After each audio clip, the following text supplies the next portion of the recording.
60 years of living, and I have 9 big truths from that time. What if everything you chased, your success, status, the perfect career, the perfect place to live, the perfect version of yourself, was never actually the thing that was supposed to make you happy? For most of my life, I believed the next achievement would finally be the one. The next milestone, the next win, the next chapter that made it all make sense. I lived fast, I lived forward, I lived for what was coming next. And for a long time, that worked. Until it didn't. It wasn't a failure that stopped me. It wasn't burnout alone. It was illness, it was loss, it was forced slowing that stripped away the labels I had built my identity around. And when the noise finally went quiet, I had to face a big question that I'd been avoiding my entire life. When your title disappears, who are you? Today, I want to share 9 truths that I learned from 60 years of living. Truths that didn't come from success, but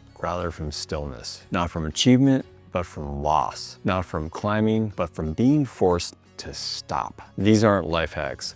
These are earned. Welcome to the Unretired, where you're not done, but you're finally doing what you want. If you find value in content about reinvention, mindset, and building a meaningful life after 50, please like this video and subscribe to the channel. For years, my worth was measured by output, like a lot of us. By momentum, by productivity, by motion. I didn't slow down because slowing down actually felt dangerous. Silence felt like falling behind, and rest kind of felt like a weakness. And then my body took the choice away. Illness took a big part of my career away. Of my routines, of my independence, of the labels that made me feel important, and what felt like collapse at first became the most clarifying season of my life. And in that clarifying season, here are the 9 truths that reshaped how I live today. Truth number 1, listen when your body tells you to slow down. For years, I ignored all the signals. The tight chest, the exhaustion, the restless sleep. God, I don't sleep. Constant stress, and I told myself it was all normal. I told myself I'd rest later, catch up on the weekend, whatever. But burnout is just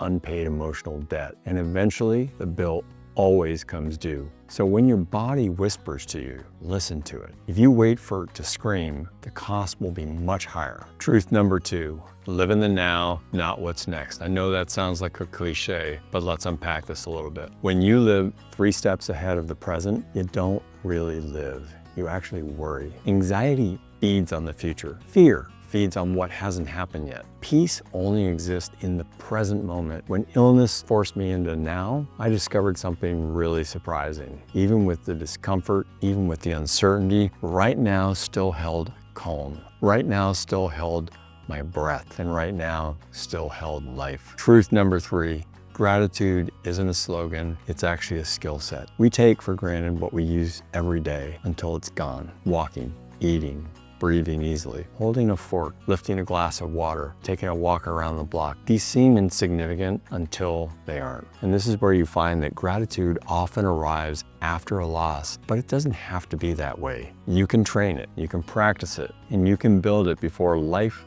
forces this lesson on you. Truth number 4, stop waiting for the perfect time. This is one we're all guilty of. We wait for better health. We wait for more money, more confidence, less fear. And then we'll start. And then we'll live someday into the future. But that someday quietly never becomes. Most people don't miss chances because they're reckless. They miss them because they're waiting to feel ready. Look, readiness is built by motion, not by delaying. Truth number 5, guard your time and attention like currency, like it's money. These days, everything competes for your attention. There's headlines, there's feeds, there's outrage, there's fear and distraction. What you consume shapes your mood, your beliefs, your identity, and your hope. Look, you don't rise to motivation. You actually sink to what you repeatedly pay attention to. And when I turn my attention towards healing, towards possibility, towards growth, instead of fear, my inner world changed first. And more importantly, my outer one followed. Truth number 6, courage is a muscle,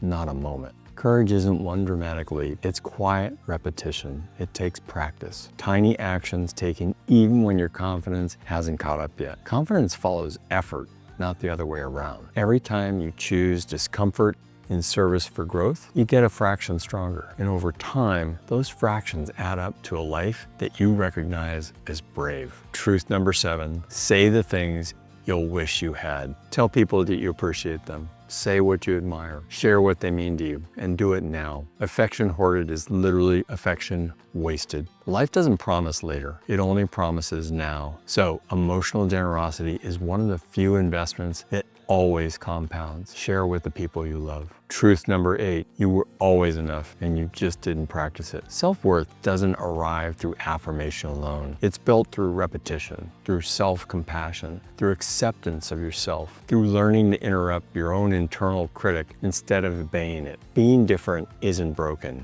it's defined. Enough, that mythical enough, isn't something you achieve, it's something you nurture daily.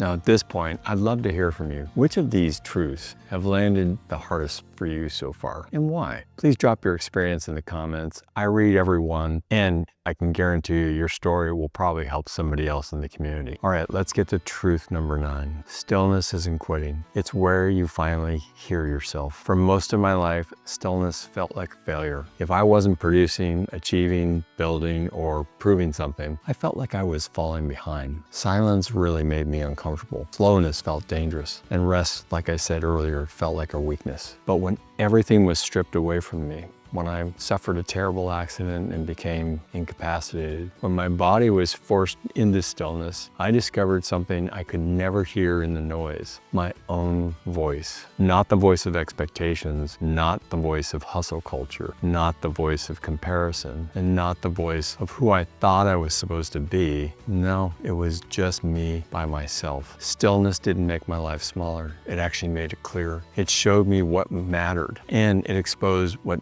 didn't matter. It taught me that a life filled with motion, but without awareness, can still be deeply empty. In this crazy world we live in, we're often taught that slowing down means you're giving up. In truth, slowing down is often where you finally arrive. Like me, if your life ever forces you into stillness through loss, illness, accident, transition, or burnout, don't rush to escape it. There is something there for you.